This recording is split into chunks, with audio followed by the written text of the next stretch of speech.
itu khairun lebih baik laka bagimu, laka di atas tadi sudah. Min alfi farasin, dari 1000 kuda. Faras itu kuda, farasun. Min alfi farasin, dari 1000 kuda.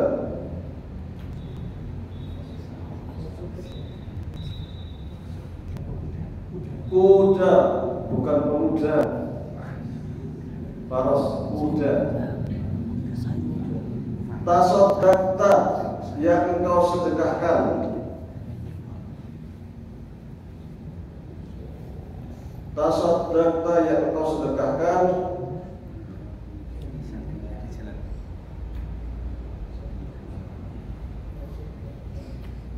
Biha, dengannya.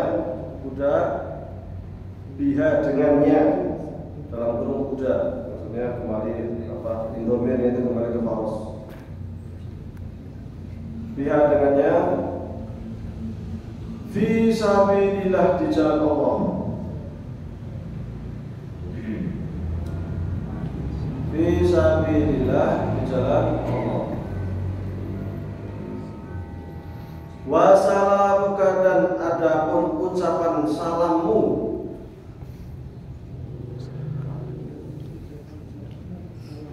Wassalamuka, dan adapun ucapan salammu. Alal alimi, kepada seorang alim.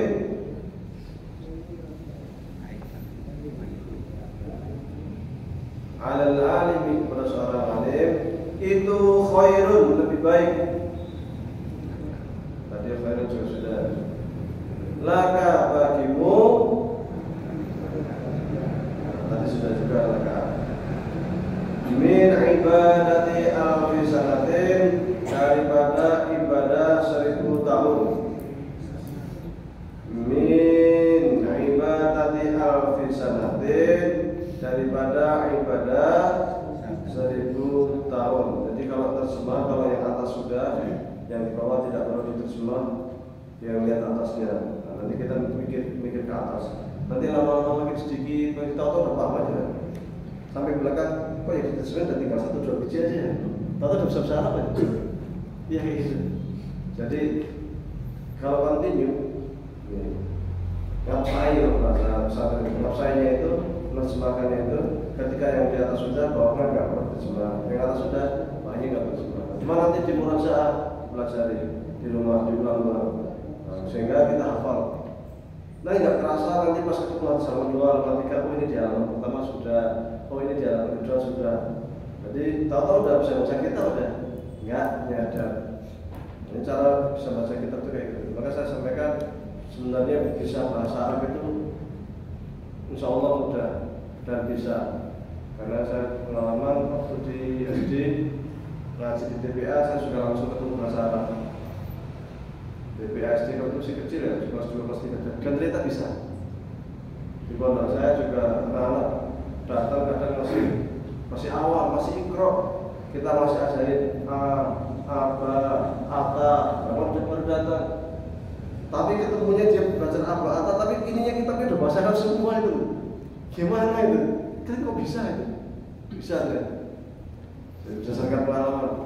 Sehingga yang baru datang 4 bulan lalu sekarang ngomong bahasa Arab juga bisa itu. Secepat itu ternyata. Maka terkadang ketika kita lihat orang di MI 6 tahun belajar bahasa Arab, MTS 3 tahun belajar bahasa Arab, Aliyah 3 tahun belajar bahasa Arab, 12 tahun belajar bahasa Arab, tapi nggak bisa bahasa Arab. Berarti ada yang salah. Sistem pembelajarannya ada yang salah. Nah, kita coba di pondok 4 bulan sudah bisa ngobrol bahasa Arab. Padahal datang itu benar-benar apa, masih belum bisa baca, nulis Arab itu kayak gambar, dia kayak gambar, ya, tapi bisa ternyata.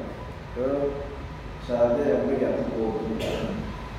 Saya terjemahkan sekali lagi sebelum saya terangkan bahaya saya ini.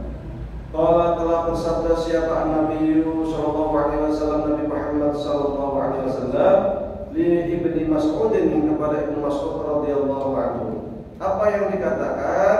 Ya Ibnu Mas'udin, wahai Ibnu Mas'ud, julusuka sa'atan fi majlisil ilmi, dudukmu sejenak di majelis ilmu, la tamassu, engkau tidak memegang kolaman pena, wala taktubu, dan engkau tidak menulis harfan satu huruf pun, itu khairun laka, lebih baik bagimu, min itqi alfi raqabatin, dibandingkan membebaskan 1000 budak.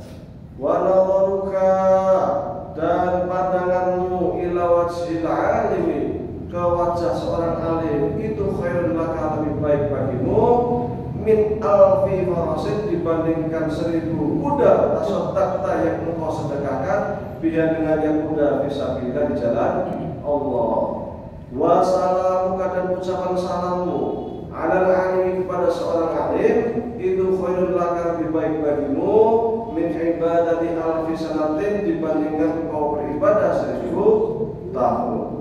Kalau kita lihat di banyak kitab, itu sering sekali bab pertama disampaikan atau dicantumkan terkait dengan keutamaan ilmu dan ulama.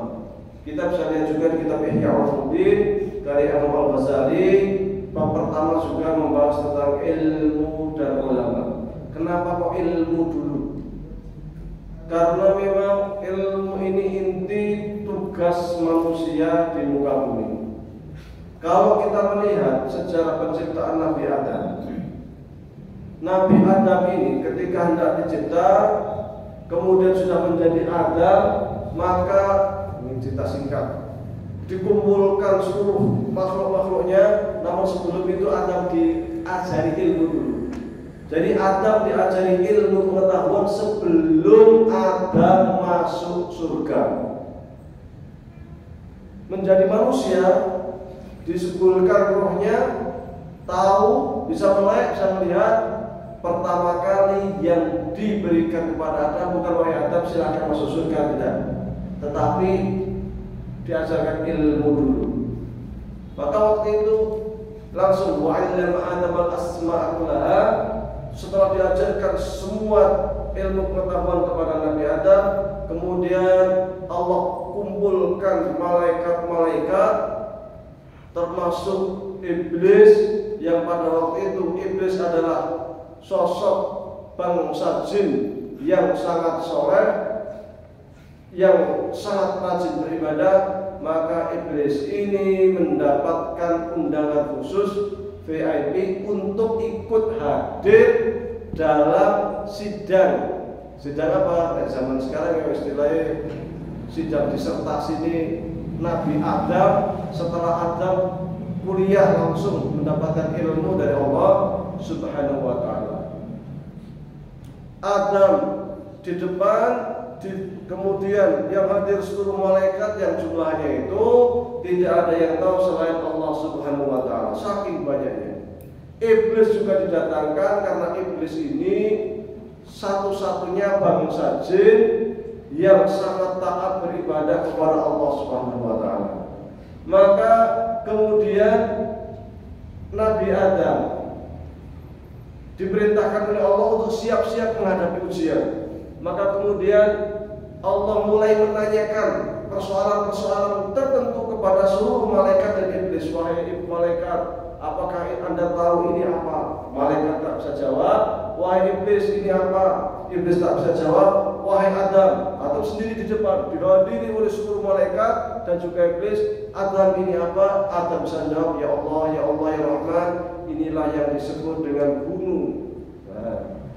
Ditanya lagi, wahai malaikat ini apa, wahai jin, wahai iblis ini apa, nggak ada yang bisa jawab. Kemudian ditanyakan kepada Nabi Adam, Adam pun bisa menjawab, ya Allah, ya Rahman Rahim, inilah yang namanya batu, dan lain sebagainya. Semua pertanyaan ditanyakan kepada malaikat, ditanyakan kepada iblis, tidak ada yang bisa jawab, dan yang bisa menjawab hanya Nabi Adam. Karena yang bisa menjawab ini hanya Nabi Adam, maka Allah kasih kehormatan, keistimewaan kepada Nabi Adam dengan memerintahkan seluruh yang hadir di situ, yaitu yang terdiri dari seluruh malaikat yang ada di jagat raya dan juga iblis untuk hormat kepada Nabi Adam. Kalau zaman sekarang mungkin sukses Adam, hadirin diperintahkan untuk berdiri, ya kan itu hormatnya sekarang kan gitu. Kalau dulu enggak, sukses Adam karena telah berhasil mempertahankan sidang disertasinya. Hadirin semuanya, malaikat semuanya, iblis dipersilakan untuk sujud hormat kepada Nabi Adam. Jadi hormatnya zaman dulu adalah sujud. Termasuk nanti zaman Nabi Yusuf kan gitu juga. Ketika kawan-kawannya, saudara-saudara diminta hormat kepada Nabi Yusuf, hormatnya apa? Sujud kepada Yusuf.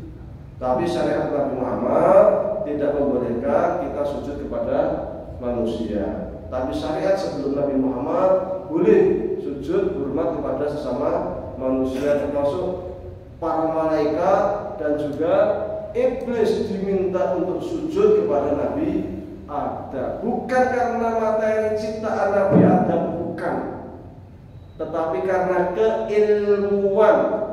Maka disinilah salahnya iblis.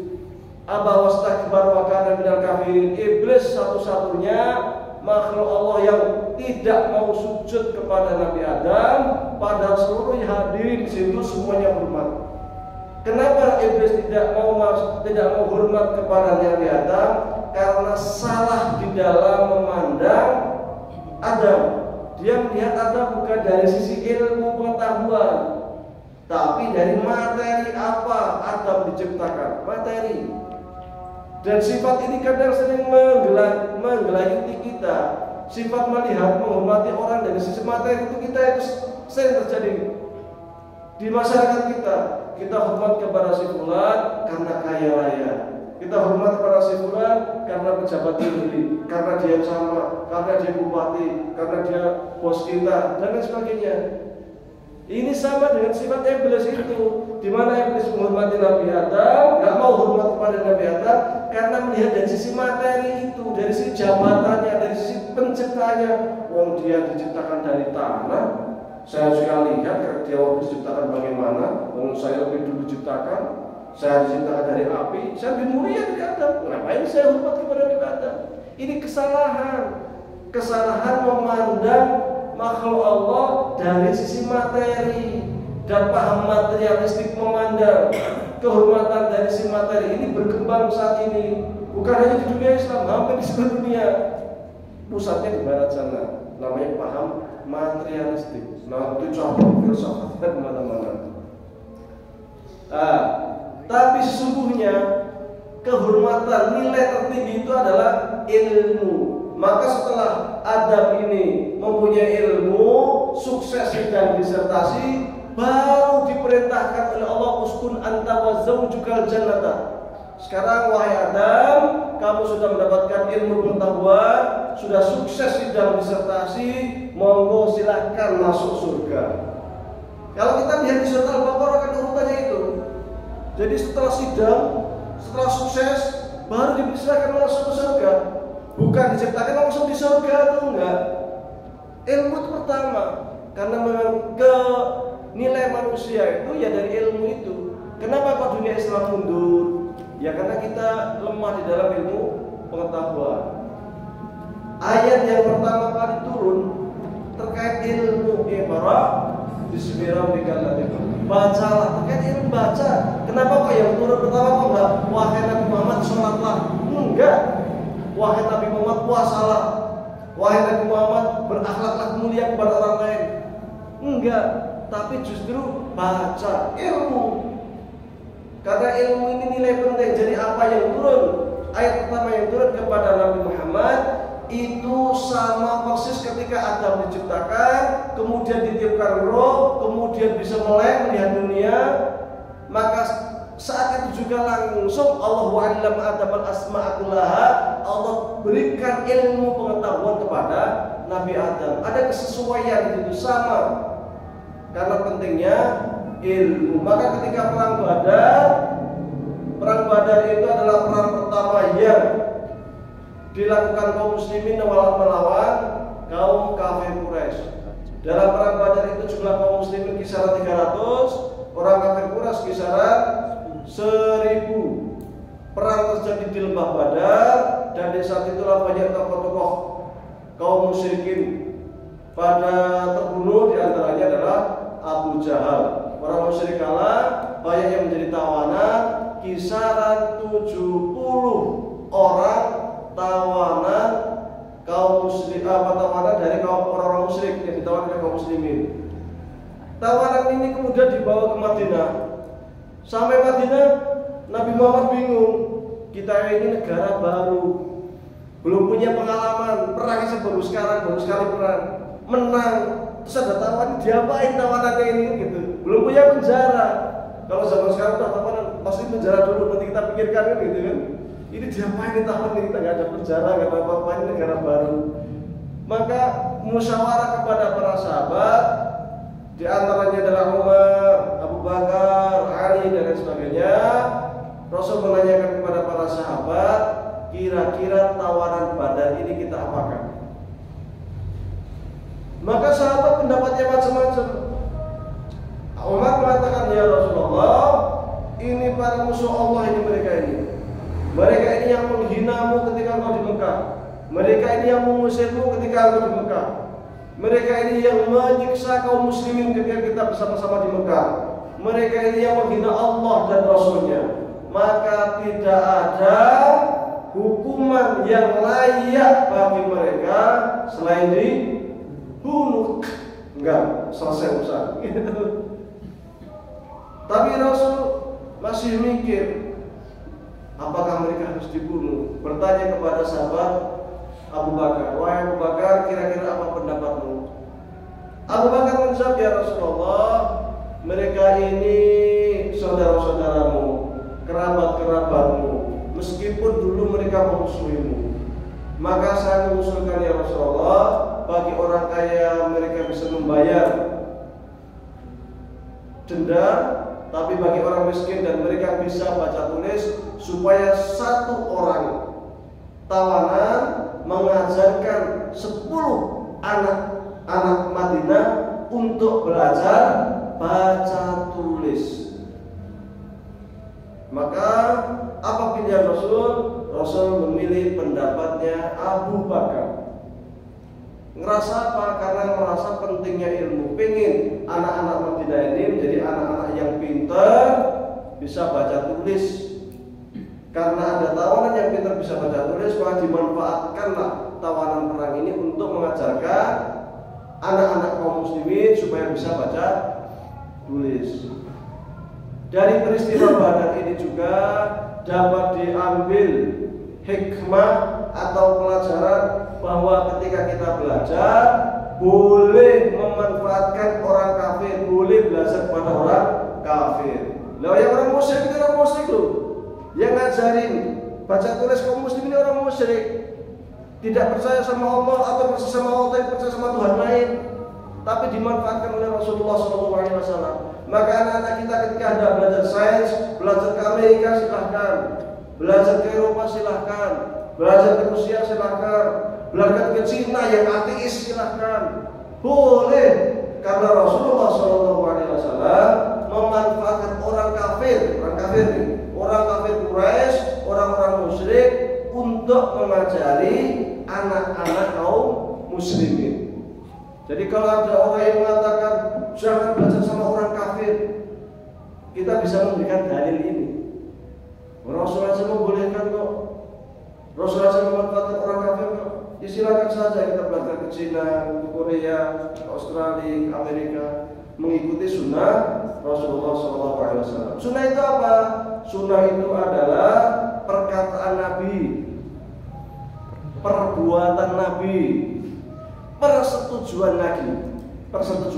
Nabi terkait belajar, memanfaatkan orang kafir untuk mengajari kaum muslimin. Ini adalah tindakan Nabi Muhammad SAW. Dan kisah ini, cerita ini mutawatir, beritanya itu muktamad, bisa dijadikan sebagai hujjah, sebagai argumen. Maka kita belajar tentang muslim, memanfaatkan non-muslim untuk mengajari kita, itu juga bagian dari sunnah Rasulullah Sallallahu Alaihi Wasallam. Sekiranya kita ini ingin belajar sesuatu yang tidak ada di kita dan kita harus ke Cina, silahkan belajar ke Cina, dan itu sunnah Rasulullah Sallallahu Alaihi Wasallam. Kalau ada belajar bahasa semua orang kafir, itu menyalahi sunnah. Loh, justru ada yang menyalahi sunnah. Nabi aja memperbolehkan orang musyrik, orang kafir ajaran kaum muslimin, ini sunnah. Berarti ini bagian dari sunnah Rasulullah Sallallahu Alaihi Wasallam. Kemudian Rasul juga pernah meminta Zaid bin Sabit untuk belajar bahasa Ibrani, karena ketika waktu itu kaum muslimin ketika mendapatkan surat dari orang-orang Yahudi berbahasa Ibrani tidak bisa menjawab, maka membutuhkan mutarjim, membutuhkan penerjemah dari orang-orang Yahudi, orang Ibrani. Maka ini berbahaya kalau terkait dengan surat yang rahasia. Awal-awalnya yang menggunakan jasa penerjemah, tapi lama-lama ini bahaya juga nih kalau begini terus nih. Maka meminta kepada Zaid bin Sabit untuk belajar bahasa Ibrani. Bahasa Ibrani itu menjadi bahasa asing bagi rakyat masyarakat Madinah di waktu itu karena kebutuhan. Maka belajar bahasa asing itu menjadi sunnah Rasulullah Sallallahu Alaihi Wasallam. Maka saat ini ketika Anda belajar bahasa Inggris, Anda belajar bahasa Prancis, itu Anda mengikuti sunnah Rasulullah Sallallahu Alaihi Wasallam. Sehingga jangan disempitkan sunnah Nabi menjadi persoalan-persoalan tertentu saja. Sholat duha, sholat sunat 2 rakaat sebelum sholat atau 2 rakaat setelah sholat, puasa sunnah Senin Kamis, puasa. Bukan hanya itu yang namanya sunnah Rasulullah SAW. Kita belajar kepada siapapun itu bagian dari sunnah Rasulullah SAW. Bahkan kita belajar bahasa asing pun itu bagian dari sunnah Rasulullah SAW. Saking mulianya ilmu ini, bahkan di dalam Al-Quran ada surat khusus yang disebut dengan surat pena, Al-Qalam. Kalau tadi Iqra itu membaca, tapi apa yang dibaca? Baca kita baca buku, kan? Baca buku harus ditulis, makanya tulis nama Al-Qalam. Nun wal qalami wa ma yasturun. Dan pena dan apa yang ditulis. Maka Anda menulis ini bagian dari menjalankan perintah Allah. Allah memerintahkan supaya kita menulis, ya kita membaca sekaligus menulis. 2 perintah Allah saat ini yang Anda jalankan. Anda membaca, Iqra bismillahirrahmanirrahim, dan Anda menulis. Kita break dulu salatnya. Oke. Jadi banyak sekali sunnah Rasul, maka kemudian saking pentingnya ilmu ini, maka para ulama seringkali menempatkan bab ilmu sebagai bab awal di dalam kitab-kitabnya, terutama kitab-kitab terkait dengan Fadhailul A'mal. Kalau Ghazali di Ihya'nya cukup panjang sekali dalam membahas ilmu. Hari sini kita akan melihat hadis-hadis Nabi terkait dengan keutamaan mempelajari, belajar ilmu pengetahuan.